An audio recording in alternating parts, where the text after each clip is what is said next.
ಸಾಂಸ್ಕೃತಿಕ ಚಟುವಟಿಕೆಗಳಲ್ಲಿ ನಮ್ಮನ್ನು ತಾವು ಯಾವಾಗಲೂ ಕೂಡ ತೊಡಗಿಸಿಕೊಂಡು ಬಂದಿದ್ದಾರೆ. ಆದ್ದರಿಂದ ಅಭಿನಂದನಾ ನುಡಿಗಳನ್ನು ಇವತ್ತು ಮಾಡಿದಂಥ ಡಾಕ್ಟರ್ ಸಿ ಸೋಮಶೇಖರ್ ಅವರೇ, ಇವತ್ತು ಯಾಕೋ ಕಾಲು ಮುಟ್ಕೊಂಡಿದ್ದಾರೆ ಅವರು, ಆದರೆ ಮತ್ತೊಬ್ಬರ ಕಾಲು ತೆಗೆಯುವರು ದೊಡ್ಡ ಯಾಕೋ ಅವರೇ ಈಗ ಡ್ಯಾಮೇಜ್ ಆಗಿಬಿಟ್ಟಿದ್ದಾರೆ. ಅವರ ಅತ್ಯಂತ ನಮ್ಮ ನಾಡಿನ ಅತ್ಯಂತ ಶ್ರೇಷ್ಠ ನಟ ಮಾನ್ಯ ಶ್ರೀ ದೊಡ್ಡಣ್ಣವರೇ, ನಮ್ಮ ಸಹೋದರಿ ಶ್ರೀಮತಿ ಡಾಕ್ಟರ್ ಲೀಲಾದೇವಿ ಆರ್ ಪ್ರಸಾದ್ ಅವರೇ, ಇನ್ನೊಬ್ಬ ಸಹೋದರಿ ಮಾಜಿ ಸಚಿವರು ಅವರು ಕೂಡ ರಾಣಿ ಸತೀಶ್ ಅವರೇ, ನಿಮಗೆ 2 ನಿಮಿಷ ಕೊಟ್ಟಿದ್ದಾರೆ ಮಾತಾಡಿ.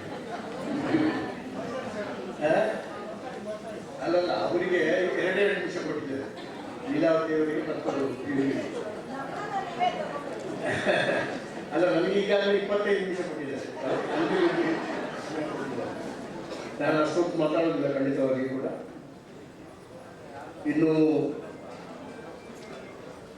ಈ ಅಭಿನಂದನಾ ಸಮಿತಿಯ ಎಲ್ಲ ಸದಸ್ಯರೇ, ಪತ್ರಿಕಾ ಮಾಧ್ಯಮದ ನಮ್ಮ ಸ್ನೇಹಿತರೆ, ಇವತ್ತು ಬಹಳ ಚೆನ್ನಾಗಿ ಪ್ರಾರ್ಥನಾ ರಚನೆ ಮಾಡಿದಂಥ ಸಹೋದರಿ ಡಾಕ್ಟರ್ ಅರ್ಚನಾ ಉಡುಪ ಅವರೇ, ಎಲ್ಲರೊಳಗೆ ಒಂದಾಗಿ ತನ್ನ ಸಾಮಾಜಿಕ ಅಸ್ಮಿತೆಯನ್ನು ಕಾಪಾಡಿಕೊಂಡು ನಾಡಿನ ವಿವಿಧ ಕ್ಷೇತ್ರಗಳಿಗೆ ವಿಶಿಷ್ಟ ಸೇವೆಯನ್ನು ಸಲ್ಲಿಸಿದ ಒಬ್ಬ ಅಪೂರ್ವ ಸಾಧಕಿ, ಮಹಿಳಾ ಸಾಧಕಿ ಶ್ರೀಮತಿ ಮಧುರಾ ಅಶೋಕ್ ಕುಮಾರ್ ಅವರಿಗೆ ಅಭಿನಂದನೆಯನ್ನು ಸಲ್ಲಿಸಿ,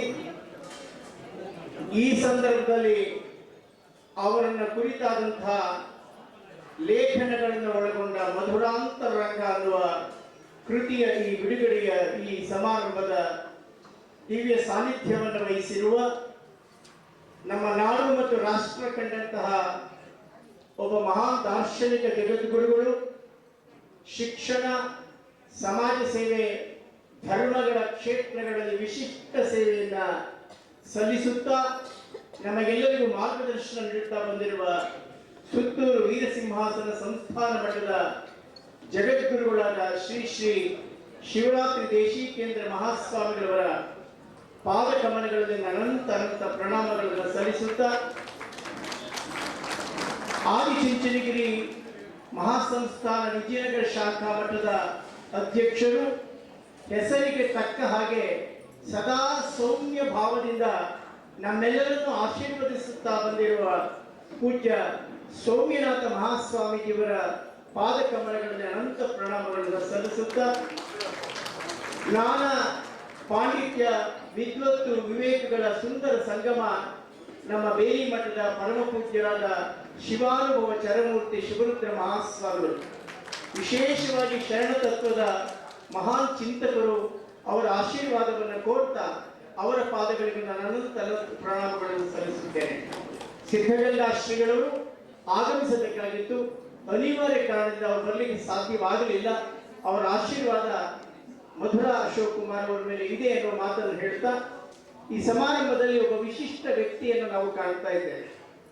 ಸನ್ಮಾನ್ಯ ವೀರಪ್ಪ ಮೊಯ್ಲಿಯವರು ಅವರೇನು, ಅವರ ಸಾಧನೆ ಏನು ಅಂತ ಚಿಂತನೆ ಮಾಡಿ ಹೊರಟಾಗ, ಈ ನಾಡು ಮತ್ತು ರಾಷ್ಟ್ರ ಕಂಡಂತಹ ಒಬ್ಬ ಮಹಾನ್ ಸಾಹಿತ್ಯ ಶ್ರೇಷ್ಠರು, ಆಡಳಿತ ಕುಶಲಮತಿಗಳು, ಮಾನವೀಯ ಮೌಲ್ಯಗಳನ್ನು ಒಳಗೊಂಡಂತಹ ಒಬ್ಬ ಮಹಾನ್ ದೃಷ್ಟಾರ ಅಂದರೆ ನಮ್ಮ ಸನ್ಮಾನ್ಯ ವೀರಪ್ಪ ಮೊಯ್ಲಿಯವರು. ಮುಖ್ಯಮಂತ್ರಿಗಳಾಗಿದ್ದಾಗ ನಾನು ಅಧಿಕಾರದಲ್ಲಿದ್ದೆ, ಅವರ ಆಡಳಿತದ ಕೌಶಲ್ಯವನ್ನು ಕಂಡಿದ್ದೇನೆ. ಕೇಂದ್ರದ ಮಂತ್ರಿಗಳಾಗಿದ್ದರು. ಅದಕ್ಕಿಂತ ಮಿಗಿಲಾಗಿ ಈ ಕನ್ನಡ ಸಾಹಿತ್ಯ ಲೋಕಕ್ಕೆ ಅವರು ಕೊಟ್ಟಿರುವಂತಹ ಮಹಾಕಾವ್ಯಗಳು ವಿಶಿಷ್ಟವಾದಂಥದ್ದು. ಒಬ್ಬ ರಾಜಕಾರಣಿಯ ಹೃದಯದಲ್ಲಿ ಸಾಹಿತ್ಯದ ಆವಿಷ್ಕಾರ ಆದಾಗ ಹೇಗೆ ಆ ವ್ಯಕ್ತಿ ಆ ಶಕ್ತಿ ಆಗುತ್ತಾನೆ ಅನ್ನೋದಕ್ಕೆ ಒಂದು ದೊಡ್ಡ ನಿದರ್ಶನ ನಮ್ಮೆಲ್ಲರ ಪೂಜ್ಯರಾದ ಸನ್ಮಾನ್ಯ ಶ್ರೀ ವೀರಪ್ಪ ಮೊಯ್ಲಿಯವರು. ಬಹಳ ಸರಳತೆ, ಸಜ್ಜನಿಕೆ ಅಪಾರವಾದಂತಹ ಜ್ಞಾನದ ಕೋಶವಾಗಿರುವ ಸನ್ಮಾನ್ಯ ವೀರಪ್ಪ ಮೊಯ್ಲಿಯವರಿಗೆ ಅಭಿನಂದನೆಯನ್ನ ಸ್ವಾಗತವನ್ನ ಸಲ್ಲಿಸ್ತಾ ನಮ್ಮೆಲ್ಲರ ಅಚ್ಚುಮೆಚ್ಚಿನ ಶಾಸಕರು ಮಾಜಿ ಸಚಿವರು ಕೊಡುಗೈ ದಾನಿಗಳಾದ ಸನ್ಮಾನ್ಯ ಕೃಷ್ಣಪ್ಪನವರನ್ನು ಅಭಿನಂದನೆಯನ್ನು ಸಲ್ಲಿಸ್ತಾ ಇವತ್ತಿನ ಸಮಾರಂಭದಲ್ಲಿ ನಮ್ಮೆಲ್ಲರ ಅಣ್ಣ ದೊಡ್ಡಣ್ಣ ಬಂದಿದ್ದಾರೆ. ಅವರು ಪ್ರಾಸ್ತಾವಿಕ ಮಾತುಗಳನ್ನು ಆಡಬೇಕಾಗಿತ್ತು, ನಾನು ಅಭಿನಂದನಾ ನುಡಿಯನ್ನು ಆಡಬೇಕಾಗಿತ್ತು. ಆದರೆ ದೊಡ್ಡಣ್ಣ ಈ ಚಿಕ್ಕಣ್ಣನಿಗೆ ಆದೇಶ ಕೊಟ್ಟಿದ್ದರಿಂದ ಅವರ ಕೆಲಸವನ್ನು ನಾನು ಈಗ ಮಾಡ್ತಾ ಇದ್ದೇನೆ. ದೊಡ್ಡಣ್ಣನವರಿಗೆ ನನ್ನ ಅಭಿನಂದನೆಗಳು. ಹಾಗೆಯೇ ವಿಶೇಷವಾಗಿ ಈ ಕಾರ್ಯಕ್ರಮದ ನೂತನ ವಧುವರರು ಅಂದ್ರೆ ನಮ್ಮ ಮಧುರಾ ಅಶೋಕ್ ಕುಮಾರ್ ಮತ್ತು ಅಶೋಕ್ ಕುಮಾರ್ ಅವರು. ಮಧುರಾ ಅಶೋಕ್ ಕುಮಾರ್ ಅವರ ಬಗ್ಗೆ ಒಂದೆರಡು ಮಾತುಗಳನ್ನು ಹೇಳ್ತಾ ನನ್ನ ಮಾತುಗಳನ್ನು ಆದಷ್ಟು ಬೇಗನೆ ಮುಗಿಸಲಿಕ್ಕೆ ಪ್ರಯತ್ನಿಸ್ತೇನೆ. ಕಿತ್ತೂರು ರಾಣಿ ಚೆನ್ನಮ್ಮನ ಊರಾದ ಬೆಳಗಾಂ ಜಿಲ್ಲೆಯ ಸಂಕೇಶ್ವರ ತಾಲೂಕಿನ ಶ್ರೀ ಬಾಪುರಾವ್ ಸುಬೇದಾರ್ ಶ್ರೀಮತಿ ಸುಮನ್ ಬಾಪುರಾವ್ ಅವರ ಪುತ್ರಿಯಾಗಿ ಅವರು ಏಜನ್ನ ವಯಸ್ಸನ್ನ ಹೇಳಬೇಡಿ ಅಂತ ಹೇಳಿದ್ರು, ಅದು ಹೇಳ್ತಾ ಇದ್ದೇನೆ. 22/5/1962 ಅವರು ಹುಟ್ಟಿದ್ರು. ಯಾಕೆಂದ್ರೆ ವ್ಯಕ್ತಿಗೆ ದೇಹಕ್ಕೆ ವಯಸ್ಸಾಗುತ್ತೆ ವಿನ ಆತ್ಮಕ್ಕೂ ಅಲ್ಲ, ಮನಸ್ಸಿಗೂ ಅಲ್ಲ.